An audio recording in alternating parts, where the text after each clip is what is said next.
اعوذ باللہ من الشیطان الرجیم بسم اللہ الرحمن الرحیم قل یا عبادی الذین اسرفوا علی انفسهم لا تقنطوا من رحمت اللہ۔ آپ فرما دیں اے حبیب صلی اللہ علیہ وسلم کہ یا عبادی، کتنے پیار سے اللہ تعالیٰ یہاں مخاطب کر رہے ہیں اپنے بندوں کو، اے میرے بندے۔ اللہ تعالیٰ بہت محبت کے ساتھ پیار کے ساتھ اپنے بندوں کو کے متعلق کہہ رہے ہیں کہ اور کون سے بندوں کو؟ الذین اسرفوا، جو اپنی جانوں پر ظلم کیے ہیں، یعنی کہ گنہگار بندوں کو اللہ تعالیٰ کہہ رہے ہیں کہ اے میرے بندے، جو اسرفوا ظلم کیے ہیں، علی انفسہم، اپنی جانوں پر، لا تقنطوا من رحمت اللہ، اللہ کی رحمت سے مایوس مت ہو، اللہ کی رحمت سے نا امید مت ہو۔ ان اللہ، بے شک اللہ تعالیٰ، یغفر الذنوب، بے شک اللہ تعالیٰ سب گناہ معاف کرنے والے ہیں، جمیعاً سب گناہ اللہ تعالیٰ معاف کرنے والے ہیں۔ انہ، بے شک وہ، هو الغفور الرحیم، کون ہے وہ ذات؟ اللہ تعالیٰ کی غفور ہے اور رحیم ہے، جو بہت بخشنے والا، بہت مہربان ہے۔ سبحان اللہ۔ اب اس آیت مبارکہ کی شان نزول کے بارے میں یہ بات بتائی گئی ہے کہ حضرت عبداللہ ابن عباس رضی اللہ عنہ فرماتے ہیں کہ رسول اللہ صلی اللہ علیہ وآلہ وسلم نے حضرت حمزہ کے جو قاتل تھا وحشی، اس کے قبول اسلام کے لیے اس کے پاس کہلا بھیجا، تو وہ یہ کہنے لگے کہ آپ تو یہ کہتے ہیں کہ جو شرک کیے، بتوں کی پوجا کیے، زنا کیے، قتل کیے، ان کو عذاب ہوگا قیامت میں، اور قیامت کا عذاب ہمیشہ کا عذاب رہے گا، تو پھر ہم ایمان کیوں لائیں؟ ایمان لانے سے فائدہ کیا ہوگا؟ اور اسی طریقے سے دوسرے مشرکین مکہ کا بھی سوال تھا کہ اگر ہم یہ سب گناہ کر چکے ہیں تو پھر ہم اسلام کیوں لائیں، کیوں ہم ہجرت کریں اسلام کے لیے؟ یہ ان لوگوں کا سوال تھا۔ تو اس کے جواب میں رسول کریم صلی اللہ علیہ وسلم نے آیت مبارکہ سنائی سورہ فرقان کی، کہ جس میں اللہ تعالیٰ یہ فرماتے ہیں کہ جس نے توبہ کی، مگر جس نے توبہ کی اور ایمان لایا اور اس نے نیک اعمال کیے تو اللہ اس کی برائیوں کو بھی نیک اعمال سے بدل دے گا، اور اللہ بہت بخشنے والا اور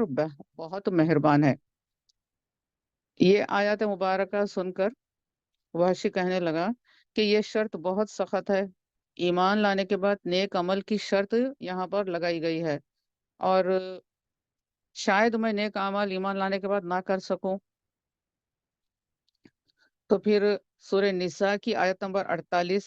بتائی گئی کہ بے شک اللہ اس کو نہیں بخشے گا کہ اس کے ساتھ شرک کیا جائے، اور اس سے کم گناہ کو جس کے لیے چاہے گا بخش دے گا، یعنی کہ شرک کے سوا تمام گناہ بخش دینے کا وعدہ ہے۔ اور پھر یہاں پر بھی یہ آیت مبارکہ سن کر وحشی نے کہا کہ یہاں پر بھی ایک شرط ہے کہ اللہ کے چاہنے پر موقوف ہے، اور میں یہ نہیں سمجھتا کہ اللہ میری مغفرت فرمائے گا، کیونکہ وہ قاتل تھا حضرت حمزہ کا، جو کہ نبی کریم صلی اللہ علیہ وسلم کے چہیتے چچا تھے۔ تو وہ سمجھتا تھا کہ یہ میرا گناہ واقعی وہ بہت بڑا گناہ تھا جو حضرت حمزہ کو اس نے ختم کیا تھا۔ تو یہ سمجھ رہا تھا کہ اللہ تو مجھ پر نظر کرم نہیں فرمائے گا، اللہ تعالیٰ کس طریقے سے چاہے گا کہ وہ میری بخشش ہو۔ تب یہ آیت سبحان اللہ سورہ زمر کی نازل ہوئی کہ اے میرے بندو، جو گناہ کر کے اپنی جانوں پر زیادتی کر چکے ہو، اللہ کی رحمت سے مایوس نہ ہو، بے شک اللہ تمام گناہوں کو بخش دے گا، بے شک وہی بہت بخشنے والا، بے حد رحم فرمانے والا ہے۔ اور وحشی نبی کریم صلی اللہ علیہ وسلم کے بارگاہ میں حاضر ہو کر داخل اسلام ہوئے۔ نبی کریم صلی اللہ علیہ وسلم دیکھیے کہ وہ انسان جو کہ آپ کے چچا کو بے دردی کے ساتھ ختم کرتا ہے، اس کو کہ آپ آخرت کی فکر فرماتے ہیں، اور اس کو اسلام کی دعوت دینے کے لیے صحابہ کو بھیجا، اور وہ جب آئے تو اس طریقے کی گفتگو ہوئی۔ اور یہ قبول اسلام کے بعد نبی کریم صلی اللہ علیہ وسلم نے ان سے کہا کہ وحشی، تم میرے سامنے مت آیا کرو۔ تو وجہ کیا تھی کہ جیسے ہی وحشی سامنے آتے تو آپ کو حضرت حمزہ کی شہادت یاد آتی کہ کس طریقے سے آپ کے ساتھ معاملہ کیا گیا تھا، اور